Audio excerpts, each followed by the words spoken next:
The Sykes-Picot Agreement divided the Middle East without ever setting foot there. It was a secret deal between Britain and France that ignored local populations and interests, shaping modern borders and causing ongoing conflicts in the region. Its legacy is still felt today as the foundation for today's geopolitical tensions. In 1916, during World War I, British diplomat Mark Sykes and French ambassador Jean-Baptiste Jules Picot secretly drafted this agreement. Their aim was to carve up Ottoman territories without consulting or informing any of the local inhabitants. The terms were so secretive that even other Allied powers like Russia did not know about them until after the war. Initially, they promised parts of the Middle East to Italy and Russia. However, as the tide of war turned in favor of the Allies, Britain and France decided to go it alone. They began dividing up Syria, Lebanon, Iraq, then known as Mesopotamia, and Jordan without any input from those who would be directly affected. The agreement divided Palestine into separate spheres of influence for British Mandate and French Mandate territories. The northern part went to the French, including what is now Lebanon, Syria, and parts of Iraq.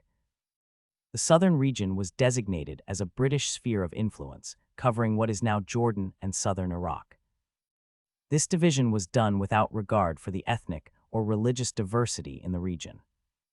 The British also made promises to Arab leader Faisal bin Hussein, who had been fighting against the Ottomans with British support.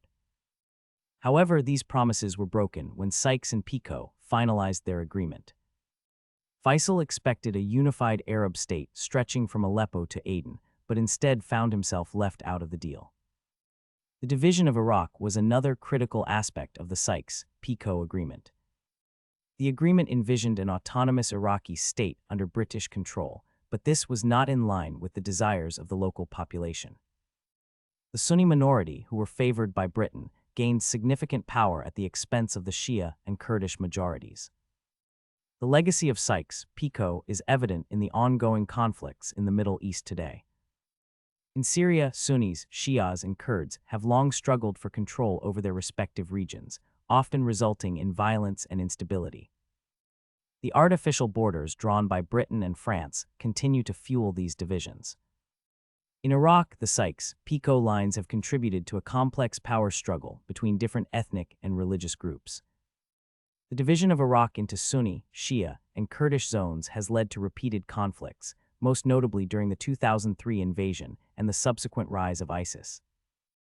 The agreement's influence extends beyond these countries.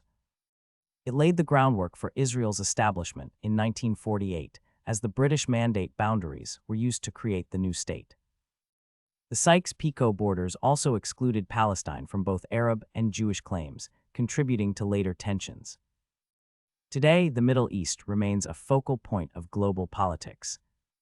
From Israel to Iran, from Saudi Arabia to Turkey, regional powers are constantly jockeying for control.